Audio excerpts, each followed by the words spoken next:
ஓம் சாந்தி. December 16, 2023 காலை முரளி பாப்தாதா மதுபன். இன்றைக்கு தலைப்பு இனிமையான குழந்தைகளே. அழிவற்ற சர்ஜனிடம் எதையும் மறைக்கக்கூடாது. தவறு நடந்துவிட்டால் மன்னிப்பு கேட்க வேண்டும். இல்லையேல் சுமை அதிகரித்து கொண்டே செல்லும்.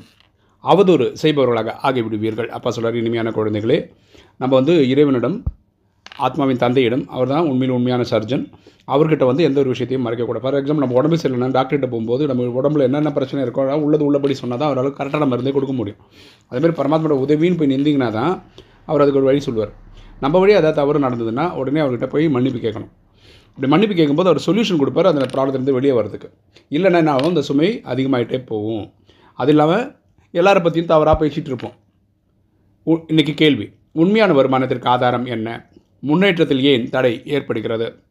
உண்மையான வருமானத்திற்கு ஆதாரம் என்ன? முன்னேற்றத்தில் ஏன் தடை ஏற்படுகிறது? பதில், உண்மையான வருமானத்திற்கு ஆதாரம் படிப்பாகும். இந்த ராஜயோக படிப்பு தினசரி படிக்கணும்.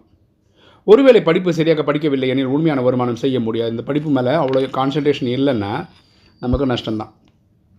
எப்போது சரியான சகவாசம் இல்லையோ அப்போது தான் முன்னேற்றத்துக்கு தடை ஏற்படுகிறது. நம்ம சேரக்கூட கூட்டுக்கட்டு இருக்குல்ல, நண்பர்கள் இல்லையா, உறவினர்கள், இது தப்பான வழியில் போயிட்டோன்னு வச்சுக்கோங்களேன், நஷ்டம் நமக்கு தான். நல்லவர்களின் தொடர்பு முன்னேற்றம். ஸோ நல்லவர்களோட தொடர்பு இருந்தால் நமக்கு முன்னேற்றம் கிடைக்கும். தீவிரர்களின் தொடர்பு மூழ்கடித்து விடும், நம்மளை வீழ்த்திடும். சகவாசம் தவறாக இருந்தால் படிக்க மாட்டீர்கள். தவறாக இருந்தால் அவங்க சினிமா கூப்பிடுவாங்க, பார்க்குக்கு கூப்பிடுவாங்க, பீச்சுக்கு கூப்பிடுவாங்க, அங்கே தான் போவோமே தவிர கிளாஸுக்கு போக மாட்டோம். தோல்வி அடைந்து விடுவீர்கள். சகவாசம் தான் ஒருவர் பாதாளத்தை தள்ளி விடுகிறது. பொதுவாக சொல்லுவாங்களே, உங்கள் நண்பர் பேர் சொல்லுங்கள், அவங்க குணத்தை பார்த்தே நான் உங்கள் குணத்தை சொல்ல முடியும் அப்படின்னு. அதனால சகவாசம் தான் ஒருத்தரை உயர்த்துறதும் வீழ்த்துறதும். எனவே சகவாசத்தில் குழந்தைகளுக்கு நீங்கள் மிகவும் கவனமாக இருக்க வேண்டும். அப்பா சொல்கிறாரு, எப்படிப்பட்ட கூட்டு கட்டு வைக்கிறோன்றதில் நம்ம அக்கறையாக இருக்கணும்னு அப்பா சொல்கிறார். இன்றைக்கி தாரணி ஃபஸ்ட்டு பாயிண்ட்டு, கெட்ட சகவாசம் சதா பாதுகாப்பாக இருக்க வேண்டும். கெட்ட சகவாசத்திலேருந்து நம்ம பாதுகாப்பாக இருக்கணும். உண்மையான படிப்பு படித்து உண்மையான வருமானத்தை சேமிக்க வேண்டும். நம்ம இந்த படிப்பு தான் உண்மையில் உண்மையான படிப்பு. இதை ஒழுங்காக படிக்கணும். அதை நம்ம வருமானத்துக்கு சேமிக்கணும். 2, ஒவ்வொரு அடியிலும் பாபாவின் ஸ்ரீமத் படி நடப்பேன் என்று தனக்குள் உறுதி எடுத்துக்கொள்ள வேண்டும். ஒவ்வொரு அடியிலும் ஒவ்வொரு ஸ்டெப்லையும் வாழ்க்கையில் இறைவன் சொல்லக்கூடிய உயர்ந்த வழிப்படி நடப்பேன்னு முடிவு பண்ணிவிடுங்க.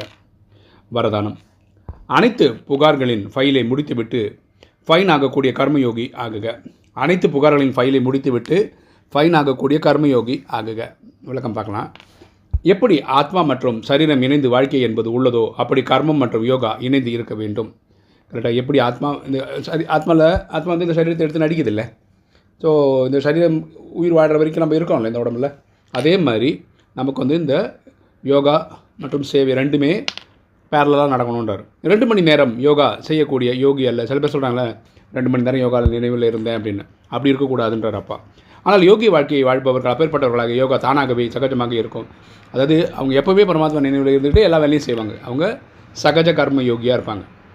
உழைக்க வேண்டிய அவசியம் இருக்கும்படியான அவர்களுடைய யோகா துண்டிப்பதே இல்லை. அவங்க கஷ்டப்பட்டு யோகாவில் உட்காரணுன்ற நிலைமை அவங்களுக்கு வருவது இல்லை. அவர்களுக்கு எந்த புகாரும் அவசியமே இருக்காது. அவங்களுக்கு எந்த புகாரும் இருக்காது. நினைவில் இருப்பதனால் அனைத்து காரியங்களும் தானாகவே வெற்றிகரமானதாக ஆகிவிடுகின்றன. அவங்க நினைவிலே இருக்கிறதுனால அவங்களுக்கு தேவையான விஷயங்கள் நடந்துடுது. ஃபைன் ஆகுபவர்களுடைய அனைத்து ஃபைல்களும் முடிவடைகின்றன. ஏனெனில் யோகி வாழ்க்கை அனைத்து பிராப்திகளின் வாழ்க்கை ஆகும். ஸோ இந்த தூய்மையாக இருக்கிறவங்க ஆத்மாக்களுடைய ஃபைல்கள் எல்லாம், கணக்கு வழக்கெல்லாம் நினைவிலே முடிந்துடுது.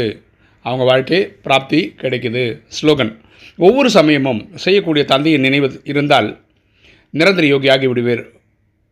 ஒவ்வொரு சமயமும் செய்யக்கூடிய தந்தையின் நினைவு இருந்தால் நிரந்தர யோகி ஆகிவிடுவீர்கள். அதாவது நம்ம ஒரு செயல் செய்பவர் பரமாத்மா தான், நம்ம வெறும் டூல் தான்.